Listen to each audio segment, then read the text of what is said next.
Hello, আসসালামু আলাইকুম। কেমন আছেন সবাই? আশা করি সবাই অনেক বেশি ভালো আছেন। সো আজকে আমি ফর দ্য ফার্স্ট টাইমের জন্য পুডিং রেসিপি ট্রাই করব। এর আগে আমি কখনো ট্রাই করিনি, সো দেখা যাক কী হয়। এখানে আমি 2টা ডিমের পুডিং বানাবো, তাই আমি 2টা ডিমকে ভালো করে ফেটে নেব। এখানে ডিমের মধ্যে অল্প একটু চিনি অ্যাড করব, আর বাকি চিনিটুকু আমি একদম দুধের মধ্যেই ভালো করে দিয়ে এটাকে একদম জাল করে নেব। তারপর আমি ডিমের মধ্যে একটু ভ্যানিলা এসেন্স অ্যাড করব, দেন এটাকে ভালো করে ফেটে নেব। অন্যদিকে আমি চুলায় ক্যারামেলটা রেডি করতেছিলাম। এখানে আমি চিনি তার সাথে একটু পানি দিয়ে ভালো করে জাল দিচ্ছিলাম। কেন জানি না ক্যারামেলটা একদমই হচ্ছিল না আমার। তারপর আমার মনে পড়লো আমি ডিমের মধ্যে লবণ দিইনি, তারপর অল্প একটু লবণ দিয়ে এটাকে আবার ভালো করে ফেটে নিলাম।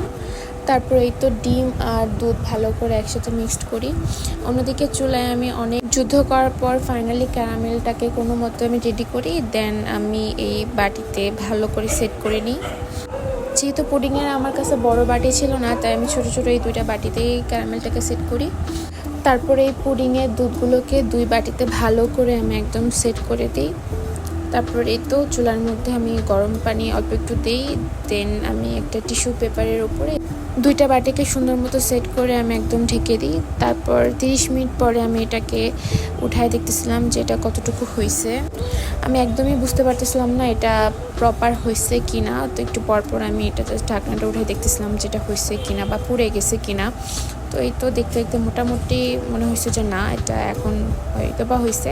তারপর এটাকে যখন আমি প্লেটে ঢালি, এই হচ্ছে আমার ভাঙাচোরা পুডিংয়ের অবস্থা। আমি জানি না কেন এই শেপটা এরকম হয়ে গেছে।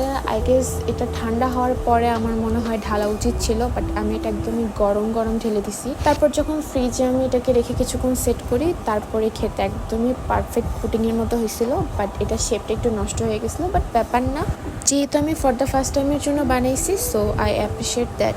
তো এই ছিল আমার ভাঙাচোরা পুডিংয়ের রেসিপি। সবাই ভালো থাকবেন, সুস্থ থাকবেন, সুন্দর থাকবেন।